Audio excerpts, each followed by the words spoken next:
This Choircast podcast is brought to you by High Minds. Join host Andy Colenso and Matthew J. DiStefano as they tackle culture, justice, spirituality, and all the big questions shaping our world. High Minds isn't about talking points or hot takes. It's about deep, insightful conversation that inspires and challenges. Tune in to explore new angles, question the status quo, and elevate your thinking. Listen to High Minds wherever you get your podcasts. Western Christianity has spent the last 2,000 years telling everyone they're separated from God. This is Not Church with John and Nat Turney. Hey, everybody. Welcome back to This Is Not Church, the podcast. I am Nat Turney. I'm with my brother, John, and our awesome other co-host, Bethany. Say hi, John. Hi, John. And also say, what's up, Bethany? What's up? And I'm not going to add Bethany. Yeah, you're just such a contrarian. You just will not join in any of our reindeer games. I find that endearing and also annoying as hell. But whatever. Well, maybe someday I'll surprise you.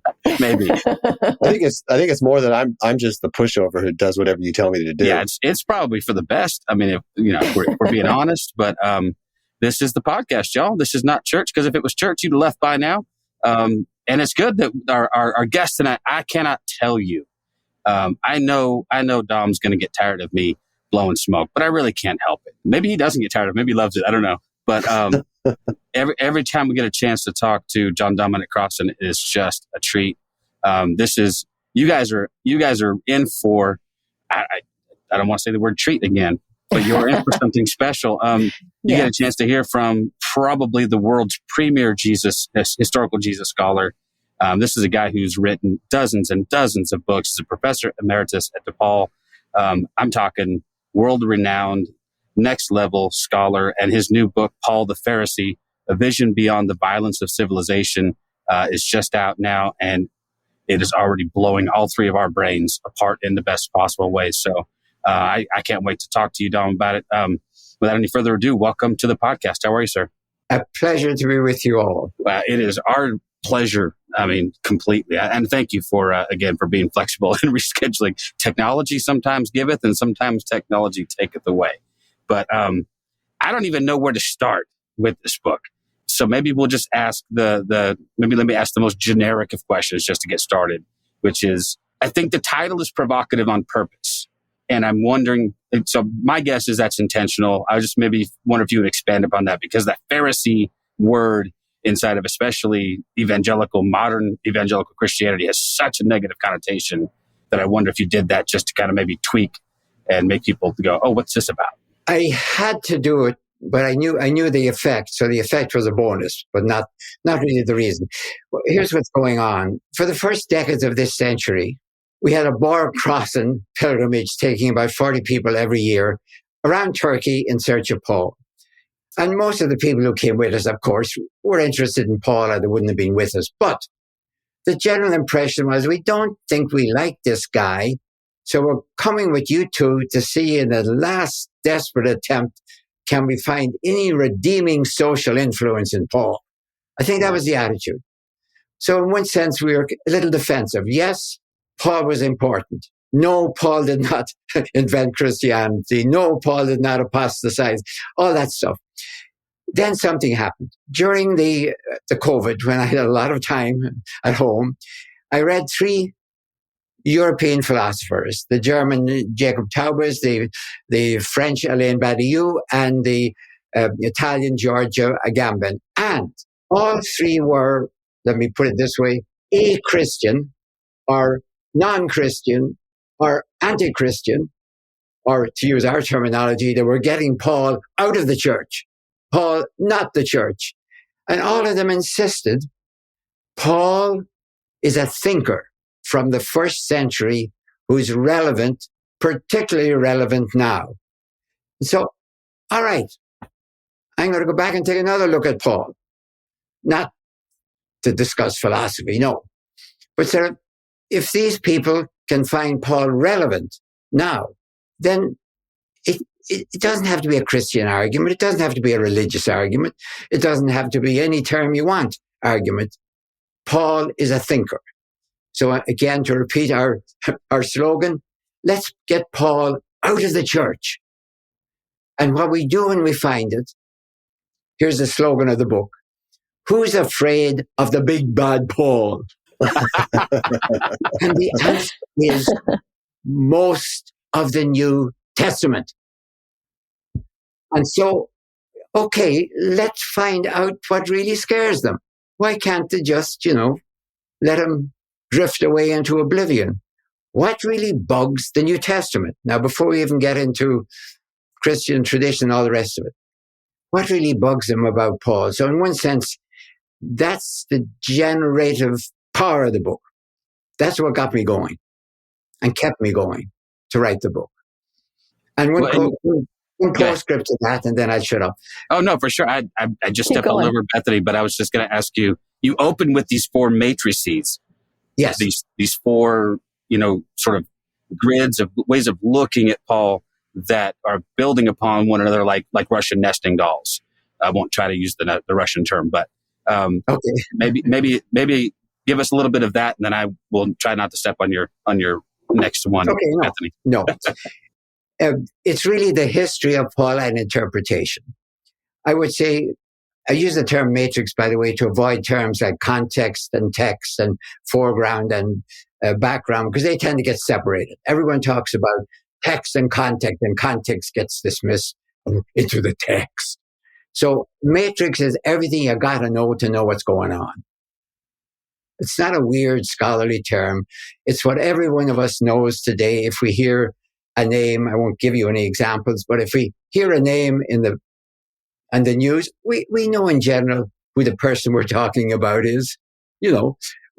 That's the matrix. It's a common sense of its own time and place. So the first matrix of Paul is really the Christian matrix. Seeing Paul as a Christian. For example, in the Reformation, Paul was seen as against Judaism, Paul against Judaism, and therefore he could be used as a Protestant against Catholicism. Ooh, that was marvelous. You could quote Paul against Catholicism, works and all that stuff. Then I think after the Second World War, when we began to get more and more Jewish scholars who are experts in the New Testament, they knew what they were doing as well as we knew what we were doing. In fact, better than we knew. And then we guys said, wait a minute, you guys can't keep saying that. You can't say that. That's not right. Paul's not a Christian. He is a Messianic Jew. Oops. You have to fight. You mean there was a period when there wasn't this nice, simple Jews here, Christians over here, and Christians have the power and they're doing nasty things to the Jews? No.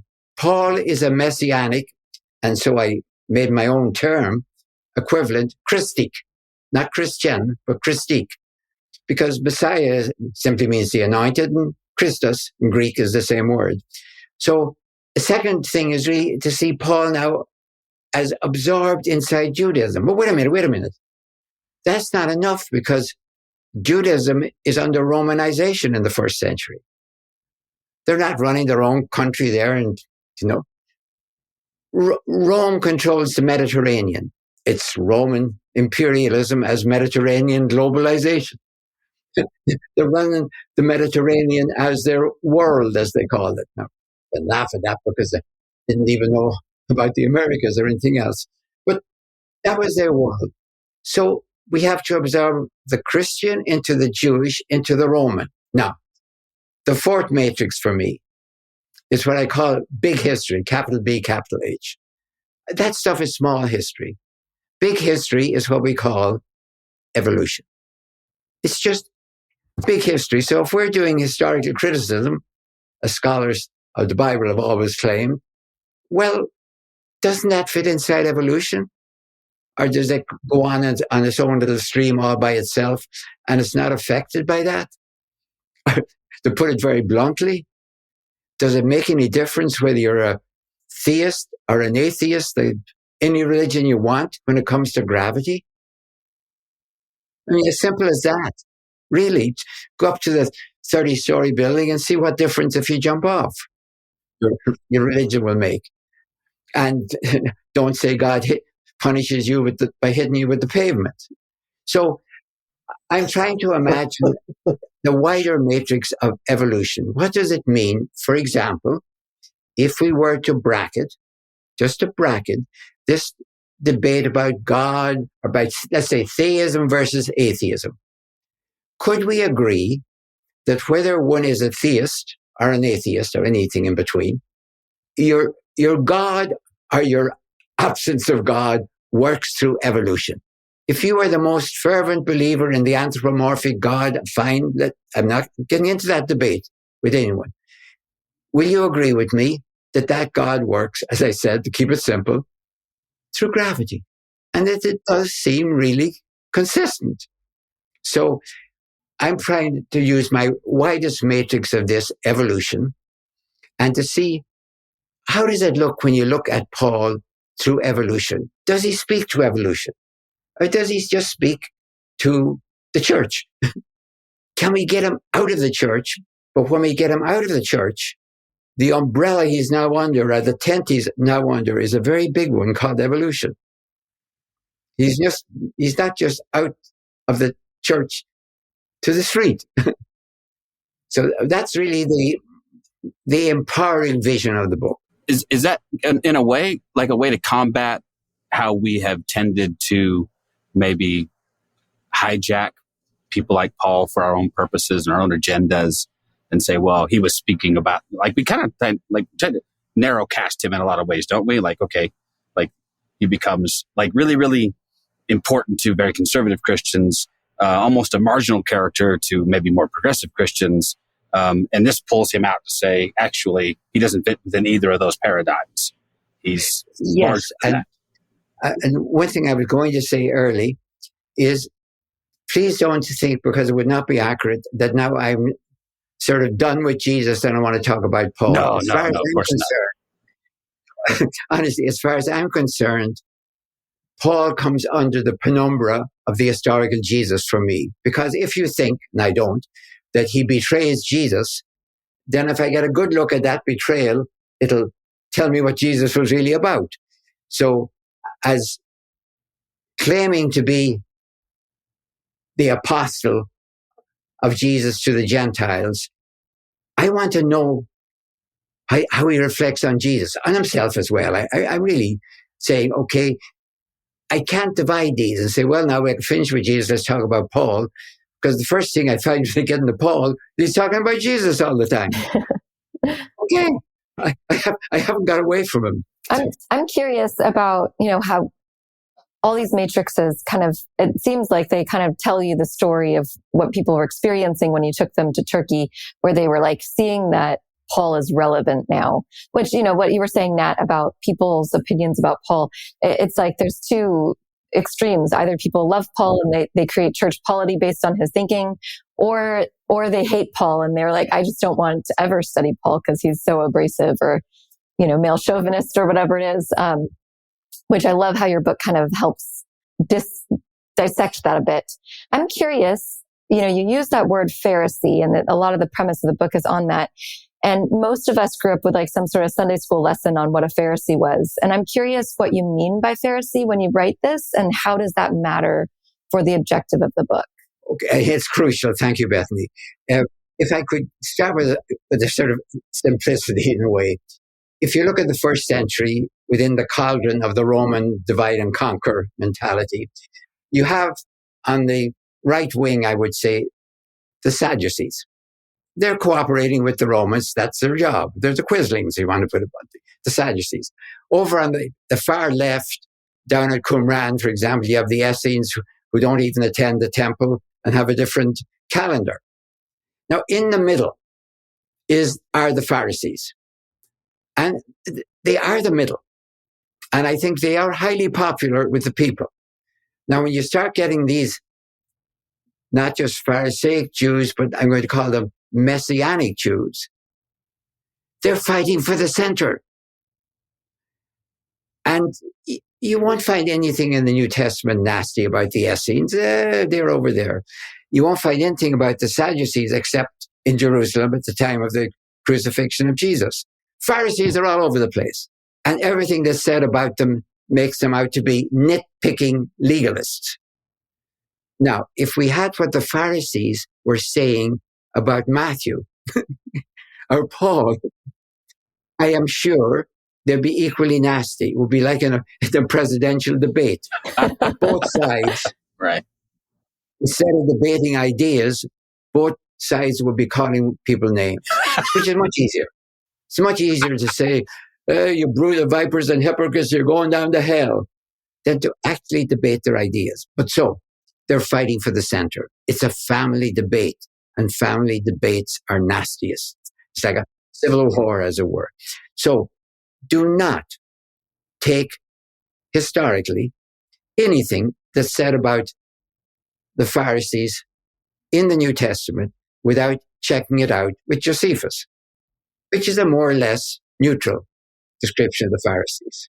I'm insisting that what Josephus says about the Pharisees, for example, he says basically three things. One is they are really, really interested in tradition. In fact, their reputation is to be the most traditional people around. Then he says a second thing, which actually contradicts the first one completely. They believe in the general resurrection. In Greek, it's called the anastasis nekron, the resurrection of the dead.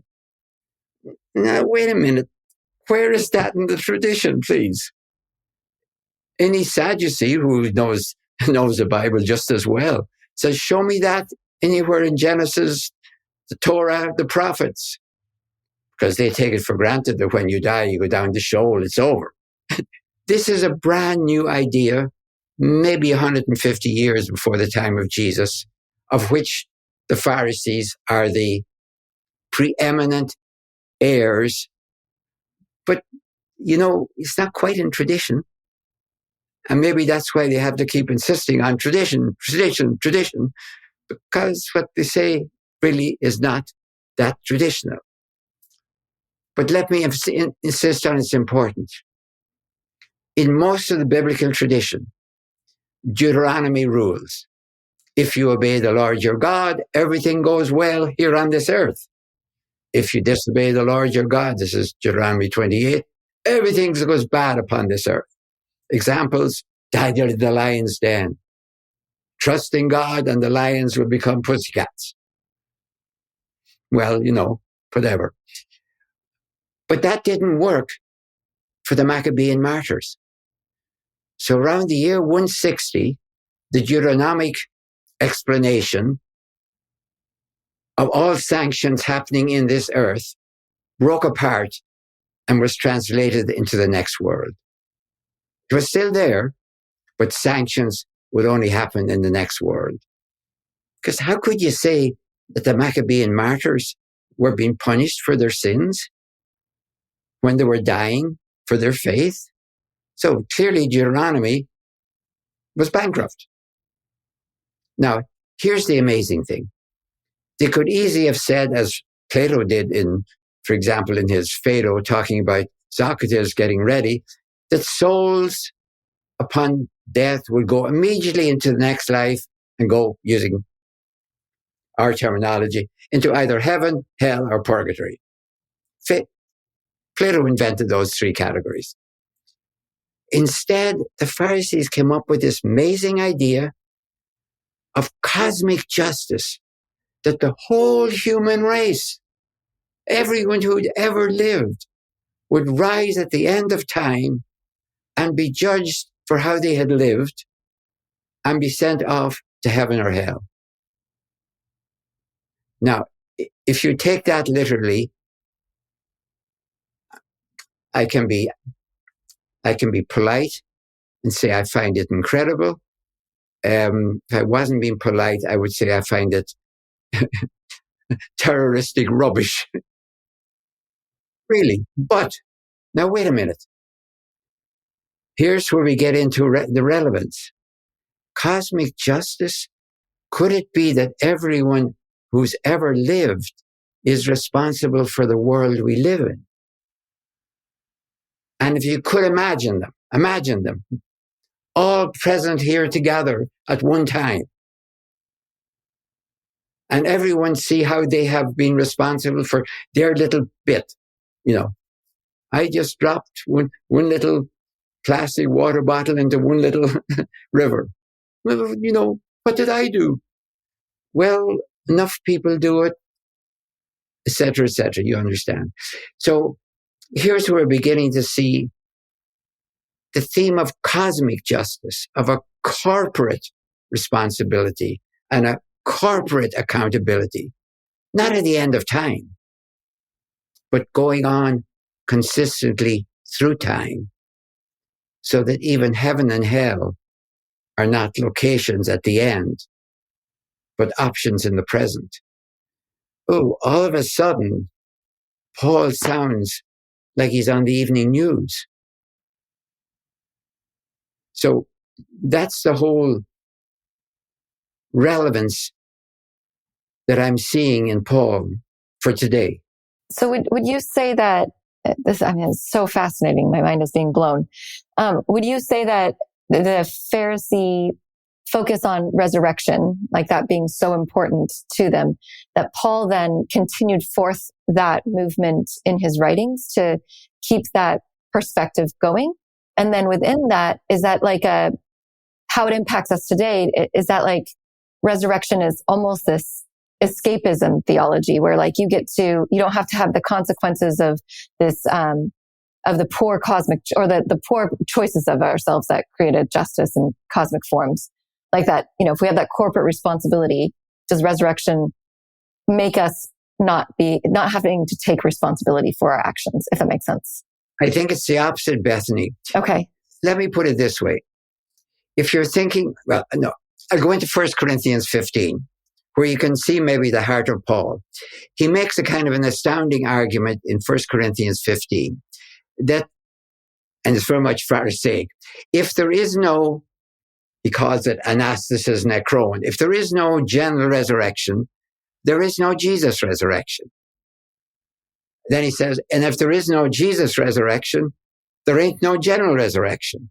So these two stand or fall together. He couldn't imagine, well, couldn't it be just a resurrection for Jesus all by himself? Paul said, no. Resurrection is about cosmic justice. But then he has this astounding statement, which he gets away without having to think about because it's in chapter 15, which for us is the last chapter of 1 Corinthians. He says the general resurrection has begun with Jesus. Now, if I was a Pharisee, not a Christian Pharisee, I'd say, wait a minute, Paul, wait a minute. We all know as Pharisees that this happens at the end of time. You're bringing it into time now? What do you mean, Paul? Well, if I take that seriously, that means that responsibility is not just at the end of time, but flowing through time. Accountability flowing through time. But heaven and hell then are in time. They're options of the present, not set up by God, but conducted by us. So when I hear Paul, I understand from his point of view, he is talking about God's punishments and God, all the rest of it. I say, no, I'm talking about human consequences, Paul. You may by all means talk about divine punishments, but I see the same thing as human consequences. And you talk about resurrection, I talk about responsibility. You talk about judgment, I talk about accountability. And you talk about forgiveness. I talk about the fact that we can change. Other animals can't. We can change. And you talk about mercy. I talk about there is time for us to change before it is too late. So I look at Paul's whole scenario. I find it terribly accurate, but with different terminology, because I'm reading it through evolution, not through God's action, as it were. Or if you want to say God's action through evolution, because I won't get into that argument. Well, you get no argument from us. I think we're on the same. I don't think we're qualified to argue at this point. So, as you know, I think the argument of theism against atheism I'm going to say is a transcendental red herring. We don't face the fact that in either case, what we are certain, I'm going to say, empirically certain, is that evolution is running the universe. I don't know how to get away from it. I don't think I particularly like it, by the way. I really don't like these hurricanes and volcanoes. If I was in charge, they wouldn't be around. And I wouldn't be big on viruses, by the way, or a lot of other things that go around. Yeah, I'd have a very clean universe, probably. But they're there as part of the universe. So I'm trying to see whether you start theistic or atheistic. Let's see Paul in evolution, and let's take this idea of resurrection, not in answer to Bethany's question, not as, oh, we're home free. Don't worry. Hell will be empty. That's not what we're talking about. We're talking about resurrection, operational now. And of course, resurrection is just a shorthand for the whole responsibility scenario. That's the Pharisaic challenge. And as I see Paul, by the way, he never, ever stopped being a Pharisee. He was a non-messianic Pharisee who became a messianic or a Christic Pharisee. And his Phariseeism was sort of the pivot on which he was able to move from one to the other without any sort of a psychic breakdown or something. Well, it's just so interesting because there's, as I move along and I try to read and I try to learn, one of the biggest areas that I had to confront was my lack of understanding of Second Temple Judaism, first of all, because I have what Bethany referred to accurately, by the way, as the cartoon version of, Jews bad, Christians good, Pharisees, legalists, Jesus, the grace, the liberator. How much of that, and I know this is probably a very loaded question, but how much of what we have seen put in the mouth of Jesus that is anti-Pharisee, would you say is authentic? None. None of it. None. Let me say none and back off it if I have in some cases, but in general, no. Let me take an example of Matthew. Here's where you can see it. In chapter 5 of Matthew, what we call the Sermon on the Mount, it's not the Sermon on the Mount, it's like the new Moses and the new Mount Sinai. Jesus said, don't call people names.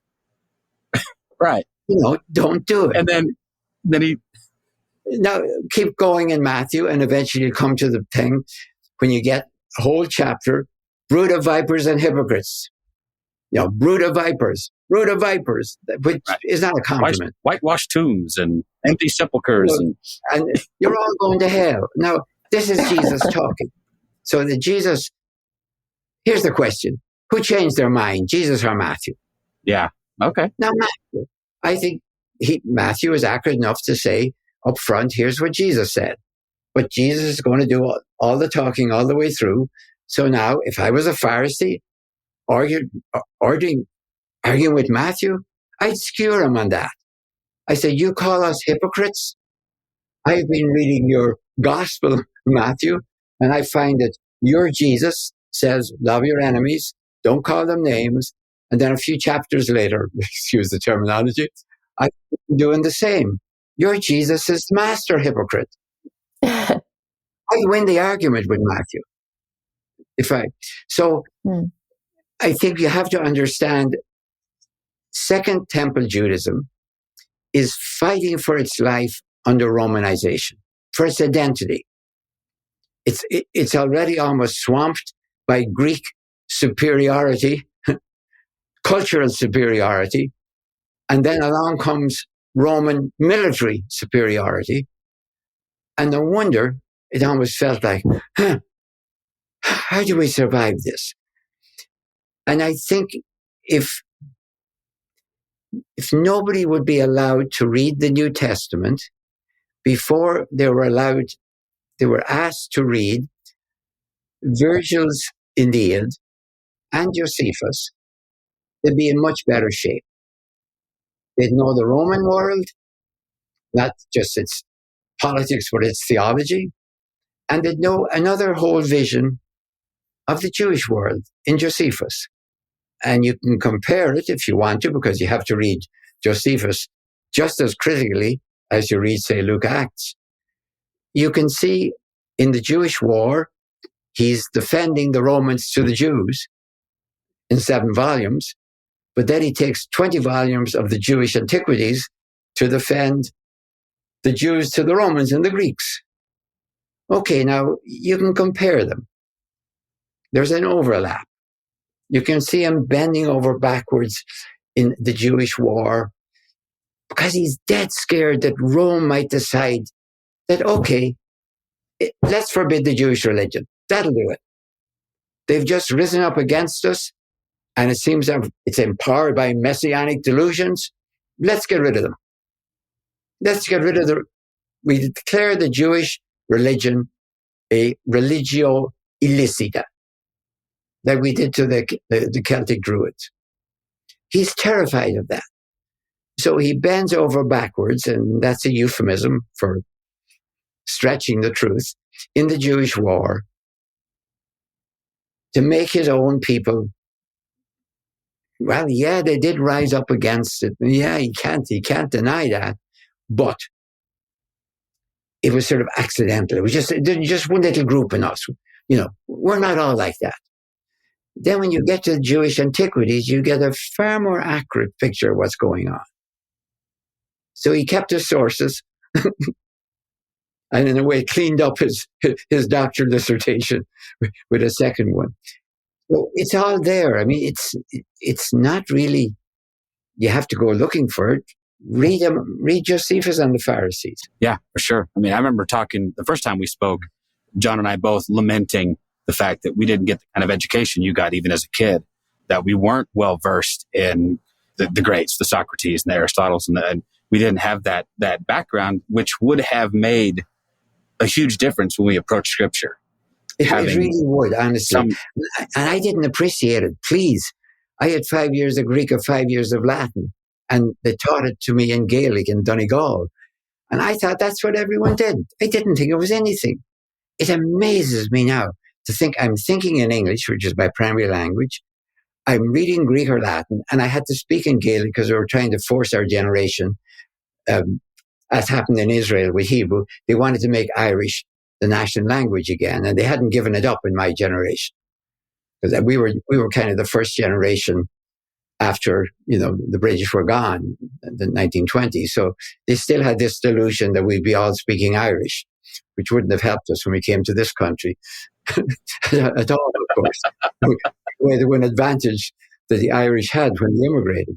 But in any case, it was there so that I knew the Roman stuff before I ever knew there was a New Testament.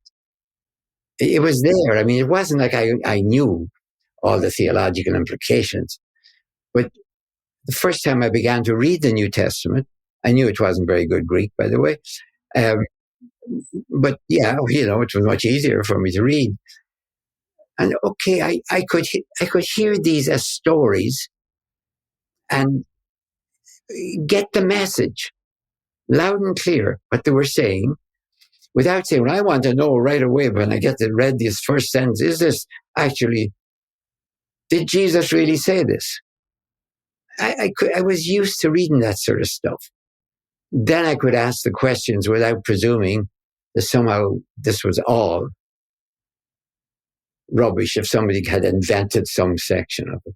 I was just lucky. Yeah, it was almost like you're spared from a lot of the baggage that a lot of us have, because you were able to recognize that the scriptures, the gospels didn't arrive in a vacuum, that they were impacted and written by regular people with agendas and trying to get something specific across while they were writing it. And you were able to kind of see that, knowing a little bit more of the history of Roman and Jewish culture.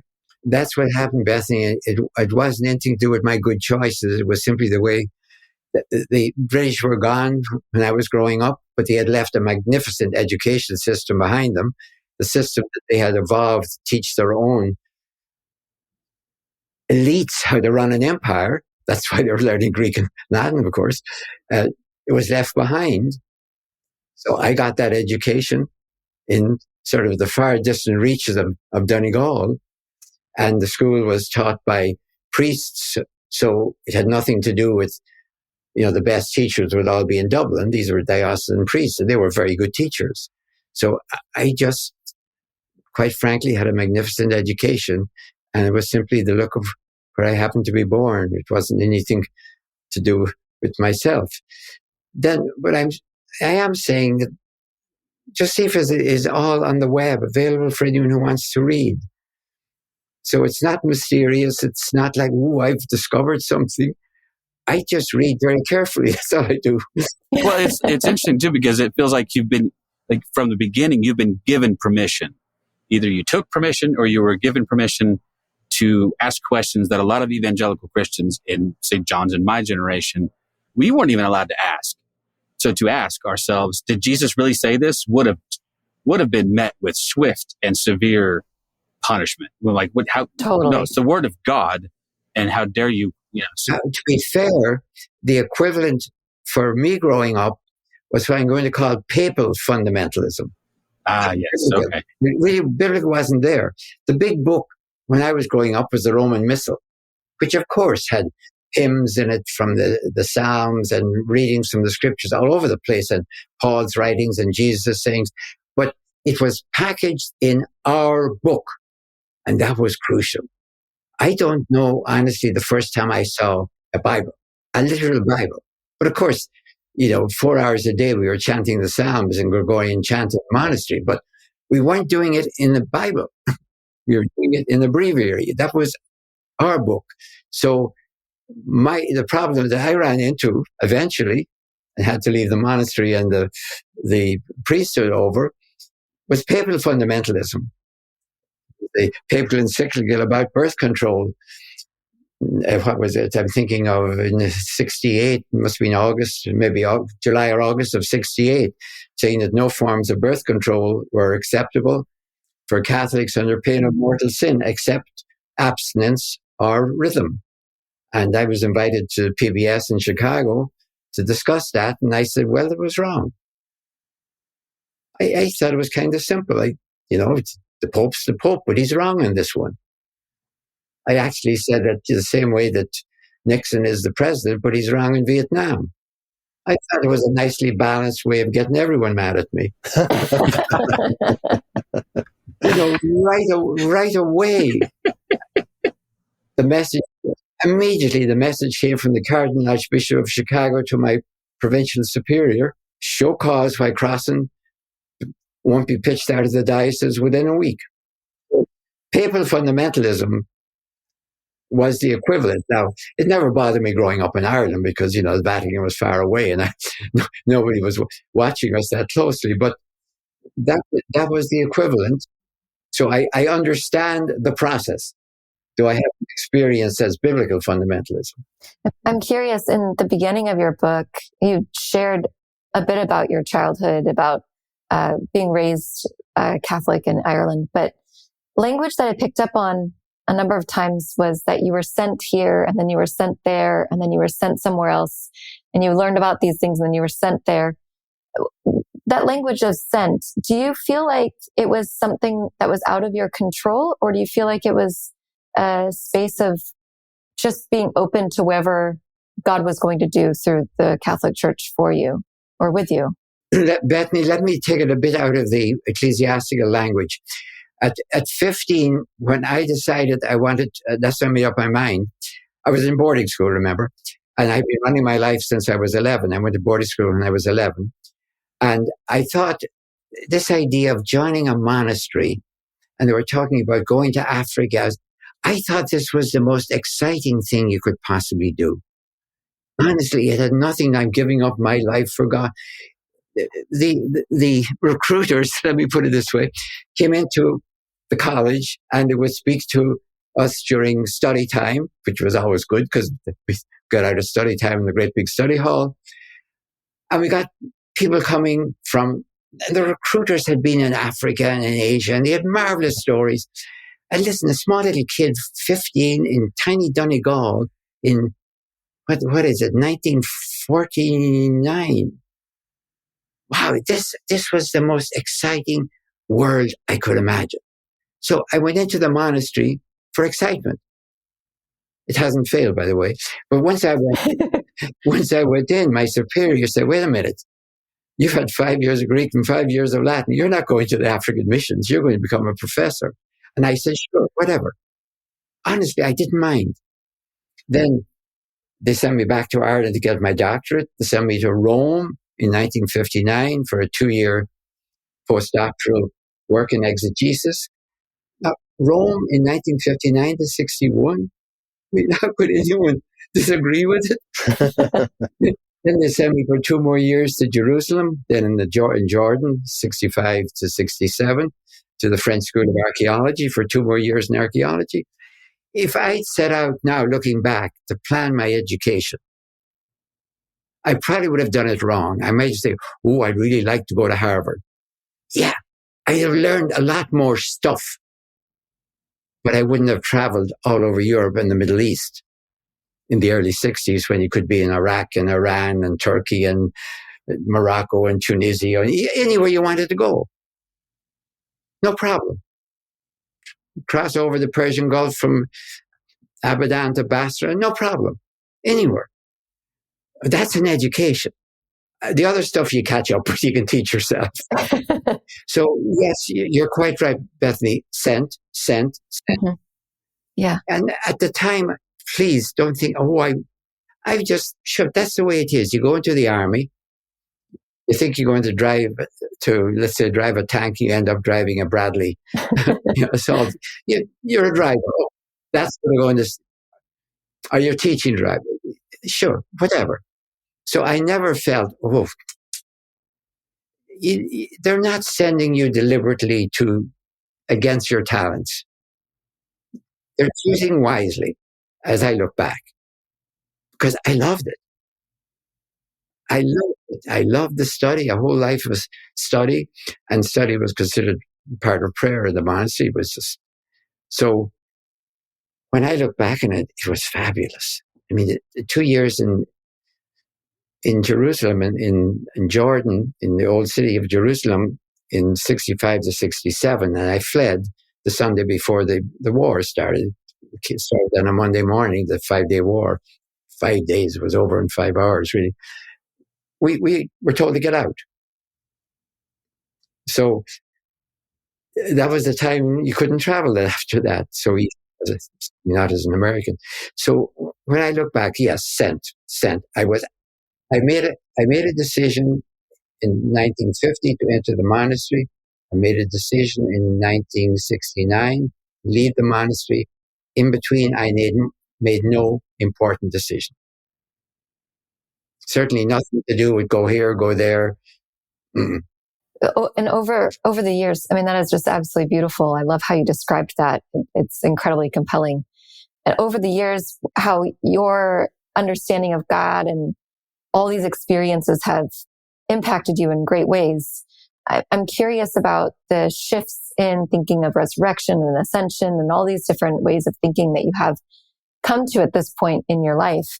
How has that impacted your connection or relationship with the divine or even with human beings? How do you see that in your life? Well, I see it from my own point of view. I mean, other people could look at what I write and make their own judgments, and they should. I see it as doing nothing but deepening and broadening my own peaceful serenity in the world, to be honest with you. That's the way I've experienced it. Very often I disappoint media and want to say, well, when you left the monastery, was there a great big crisis? No. The only problem I had in leaving the monastery was to make certain I could still teach.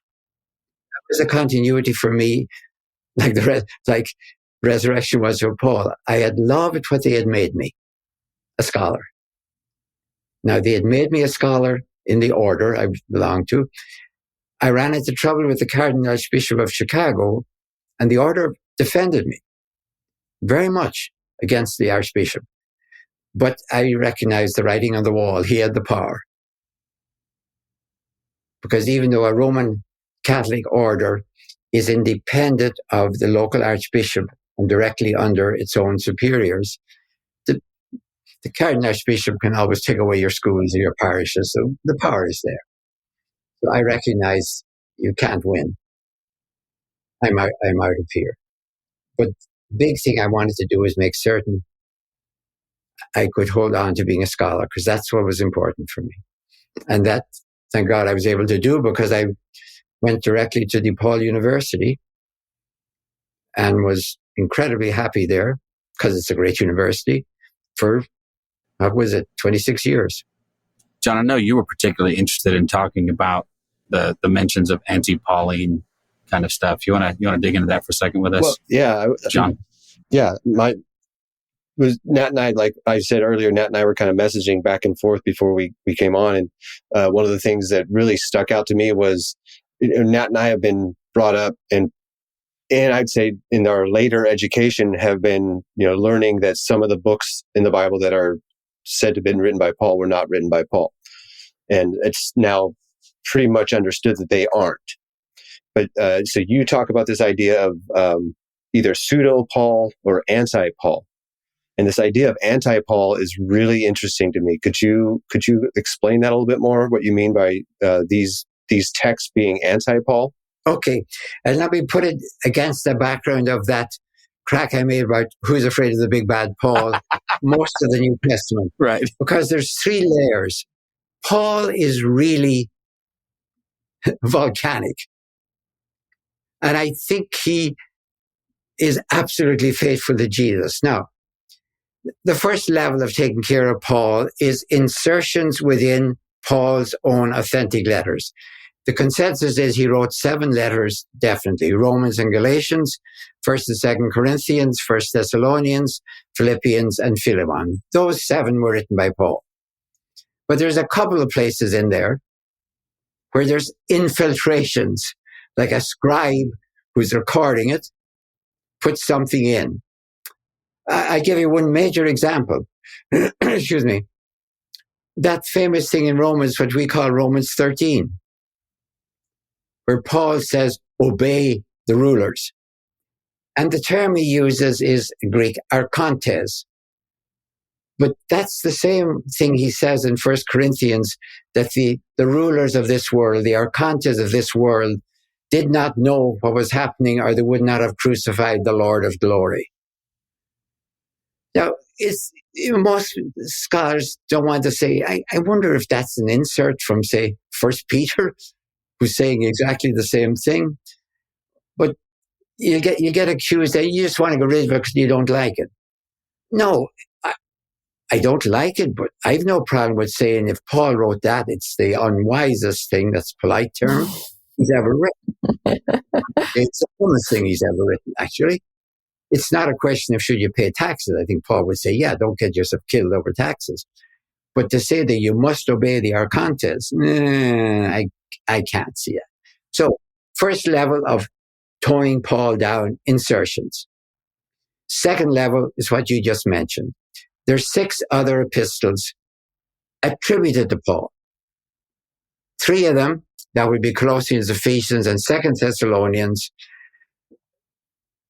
they mute the social justice emphasis of Paul. They're far less radical on slaves, for example, and women. And yeah, those 2 things go hand in hand in that world. Really. And Paul, I think, would say, a Christian can't have a Christian slave. That's how I understand Philemon. That Philemon has become a Christian, and, well, a Christian, whatever term you want to use, and Paul is saying, then he can't be your slave, Philemon anymore. But that's not what Colossians and Ephesians say. They say, of course, Christians have slaves, but they should be kind to them. And they should be obedient. So they're not just post-Pauline, which they are. They're not just pseudo-Pauline. They're de-radicalizing and re-Romanizing Paul, at least on those things of his most radical challenges to the society. Now, the other 3, Timothy and Titus, are even more radical, because at least kind of in those ones, Paul talks to slaves and talks to women. Here he just tells Timothy, women shouldn't be allowed to talk in church, which tells me, by the way, they did. Yeah. Isn't that obvious? You know, if you saw a church, the big warning on the door, do not bring elephants into the church. Well, somebody's done it. Spoke or somebody did it. So Paul insists, I do not allow women to speak in the church. The Senate in Rome never drew up a prescription. Women are not allowed to be senators. Of course not. I never even dreamed the possibility. So this does tell me, of course, something exactly which I know from Paul. So insertions, first of all, anti-Pauline letters written in his name, but at least written in his name. And then, as you know from the book, Luke Acts. Luke Acts is, I'm going to be very blunt because of brevity, a hatchet job on Paul as apostle of the Gentiles. Just think of one example. That most famous on the road to Damascus, right? Actually, if you read the text, Paul is blinded by the light.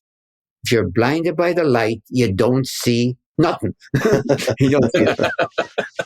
He couldn't see Jesus. He's blinded. And Paul insists, of course, I saw the Lord, just like Peter, so I'm equivalent. Luke says, no, he was blinded. And he didn't even know who he was talking to. He says, who are you, Lord? He wipes him out as an apostle. That's going even farther than Timothy and Titus do, who at least write in his name as an apostle. So when I say most of the New Testament, I mean at least those insertions. I mean at least 6 epistles and First Peter too. If you want to read First Peter, what he says about obeying the emperor, and Luke Acts. That's a massive de-radicalizing of Paul within the New Testament. And then it goes on, of course, in the emphasis on Peter, in something like Matthew. So it's not just that we're seeing Paul as radical. Jesus doesn't get, how would I put it, to say what he says until at least 40 years after his death. And then he's not really completely sanitized, but he's somewhat sanitized. Paul wrote, and watch out for writers. If they get their stuff out there, you either have to destroy it, and then get into book burnings, as we know, and you have to burn all the books, every copy. And there's still liable to be somebody who keeps the fragment. So Paul, it's part of a much wider thing. That's the important thing. It's not just, there happens to be a letter written in his name. No, it's part of a whole, as I said, de-radicalization of Paul, or elimination of Paul. Yeah.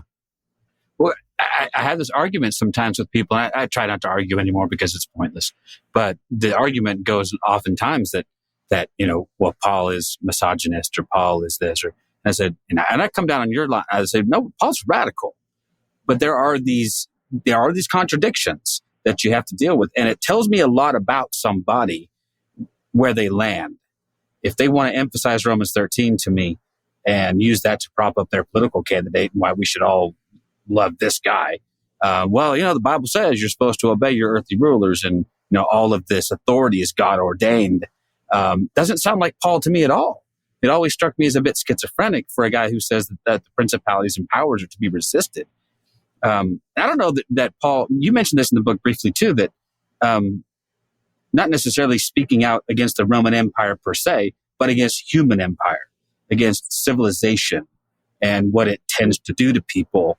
So in a more does that make sense? Am I getting that right? In a much more macro sense, we're pushing against principalities and powers, but it doesn't necessarily make sense to focus all of it on the Roman Empire, even though that was all they really knew. Yes, the Roman Empire is what you might call the incarnation of civilization. Let me put it this way. You know that story about Paul tells in 2 Corinthians that he was once taken up to heaven in an ecstatic trance and he heard stuff he can't even tell you about. Okay. Paul also says there is a mystery. And I think these are the two things, saying a different way of saying the same thing. There is a mystery from all eternity. It's called the mystery of God, the mystery which God knew from all eternity, which is now revealed to the nations. Okay, he doesn't tell us what it is, but at least I think you can see what it is. Here's what actually, I don't know what verb to use. I'm going to say enthralls. I'm going to use, let me leave it in enthralls Paul. This is as close as you get to the heart of Paul, to the beating heart of Paul. He's thinking, Jesus is the Messiah. Now that's what he believes. Jesus is the Messiah Christ. That's Paul. But the Messiah Christ was sent to earth, let me use Pauline language, and was crucified legally, publicly, officially by the greatest empire the world has ever known, that boasted of its law, of its justice, and of its civilization. Rome said, for example, we can't handle the Irish in their bogs or the Germans in their forests because they're not civilizable. We are civilized.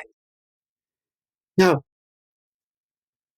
thinking in Paul's language and understanding God as controlling everything, why on earth, says Paul, did God send, allow, decree, decide, whatever verb you want, the Messiah to come when he would be crucified? And Paul's great interpretation, breakthrough was, God wanted to reveal to the nations, the Gentiles, to the nations, the savage heart of civilization. Not of Rome. It's bigger than Rome. Yeah, Rome did it, for sure. But it was worse than Rome because Rome boasted, the way Assyria never did, for example, that we are civilization. We bring you civilization, you savage Celts in your Irish bogs, and you won't take it because you're not civilizable. So it's really, this is what we have to face today. Civilization, which we have created, we, human beings, might be the death of us because there is a savage heart to it. And for Paul, this is the great revelation of why, please allow my language, why God allowed, decreed, permitted, knew from all eternity that when the Messiah came, he would be crucified. And no wonder Paul would say, what price law? What price law if vaunted Roman law? Legally crucified Jesus. He wasn't lynched by a mob or run over by a runaway chariot. He was put to death by Roman law. And from a Roman point of view, of course, they were right. He wasn't a violent threat, or they'd have rounded up all his followers. But yes, he was opposing Roman law and order non-violently. So this is, I think, the great revelation of Paul, which has to be communicated to the Gentile, to the nations. Don't you guys see it, people? Paul is saying. The savage heart of civilization, which just happened to be incarnated in a toga, as it were, in the first century, would crucify the Messiah. And then, of course, for Paul, that explains then why it's necessary that the resurrection begin with Jesus, because that manifests the cosmic justice of God. So for Paul, the twin revelations are the savage heart of civilization and the cosmic justice of God. And they go together like two sides of a coin. Paul would never be able to separate crucifixion from resurrection. Let me put it this way. If I were to say, okay, Paul, supposing Jesus had been the Messiah and spent his life, healing people and doing all of that, and then died peacefully in his bed of old age at Nazareth. Would he have been resurrected? I think Paul would have said, no. The most would have been he might have ascended to God. But resurrection is cosmic. It can start with Jesus, but it can't just be about Jesus.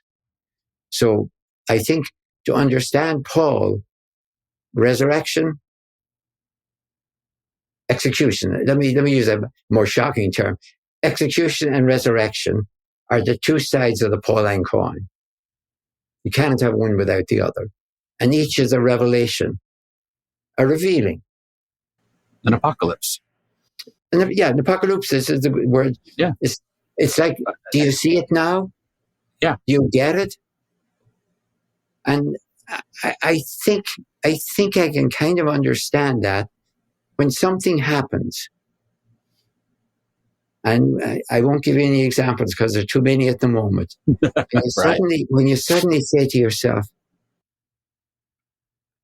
are we under law? Are we under justice? Do we really believe all are created with inalienable rights, for example? Do we believe all that stuff? That's where we hear the echo of Paul talking from the first century. Do you get it now? They crucified Jesus. Do you get it? And Paul would say, don't say, well, it was, Tiberius was a jerk and Pilate was an idiot. No, that won't work. He knows that won't work. Yeah, we all like to imagine ourselves on the right side of that history, don't we? Like if I had been there, we would have all been on Tiberius' side. We'd have been in the crowd shouting. I guarantee we'd be yelling, crucify him. The title of the book, Paul the Pharisee. My first title was Paul the Pharisee, A Vision of Post-Civilization, because I was trying to think, what term would I use for what Paul is trying to imagine about the earth? And if you have a problem with civilization, you either go back to barbarism, which is what some people understand as the solution, actually, or you have to start imagining post-civilization. Jeez, how do you imagine that? I heard you say on a podcast once it was the great divine cleanup of the world. Yes, yeah. That's sense of that things can be made right, maybe. Well, what's happening, I think, in the biblical tradition, what they could see clearly when they said, we will beat our swords into we will beat our swords into plowshares. Not God will do it for us. We will beat our swords into plowshares and our spears into pruning hooks, and no more war. The worst thing they could imagine to damage the world was war. Now, the worst day of Roman slaughter with the legions couldn't even threaten the Mediterranean. Because if you take your sword to an olive tree, believe me, the olive tree is going to win. So they couldn't even imagine what we can do with war. We can destroy the world, rock the universe if we want to. But now we have something else that's happening. We're beginning to see accelerated climate change. I want all of that. Accelerated climate change as a new something we've invented that may lap the threat of war and even outstrip it. So we have to say to Isaiah and Micah, what you never realized is that the plow and the pruning hook could one day become a bigger threat almost than the sword and the spear. How could that be? Something which is surely good, farming and feeding people. And how can that be bad? So you kind of have to look at civilization and say, are we creating things that are too much for us? Are we moving too fast? That's really the problem that I see when we're trying to imagine what would post-civilization look like. I don't know about you guys, but I am. My mind is spinning. There's so much more we could talk about, Dom. I want to be respectful of your time. I know we've had you here forever now already. But I really do. And there's just so much to this book. I want to reassure anyone who's listened this far. Hopefully you have. I can't imagine you would have walked away from this. This has been compelling. And not because of anything we've said, but because of everything that our guest is talking about. But we've only even discussed a quarter of this book. We've got through a quarter of the content, and we didn't even talk about that in depth. So you're going to want to do yourself a favor.